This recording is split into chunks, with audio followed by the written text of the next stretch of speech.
সকালবেলা পুঁইশাক রেডি করে রাখছিলাম যে পুঁইশাক মাছ দিয়ে ঘাটা রান্না করব। তো আজকে আর মাছ আলাই আসে নাই, কালকে আসছিলাম, ভাবছি আজকে আসবে, সেখানে কালকে নেই নাই।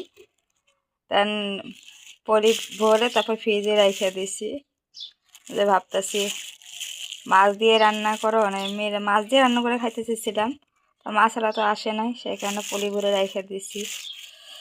আর এদিকে তরকারিও আছে, এই যে ডাল আছে দুপুরবেলা। তারপরে এখানে হলো যে কলার যে মোচাটা, সে কলার মোচা আলু দিয়ে ভাজি করছিলাম। আর এখানে আছে কালকের একটু মাছের তরকারি। আর এই জায়গায় আছে একটু ব্রয়লারের মাংসের তরকারি।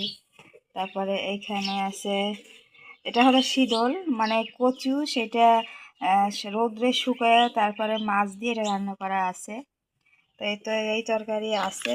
এখন ভাবতাছি আজকে রান্না করব কি করব না, সেটা এখন রাইখে দিব নাকি রান্না করব সেটা বুঝতেছি না। ভাবতেছি যে পুঁইশাক গুঁড়া রাইখে দিই, কালকে মাছ আলা যদি আসে তাহলে মাছ নিয়ে রান্না করব। আর এখন রাত্রে কিছু একটা করি, সেটা চিন্তা করতেছি, দেখি কি করা যায়। তরকারি কোনো মেলায় একটু একটু করে তরকারি আছে, 3-4 রকমের। দেখি আমি কী করা যায়।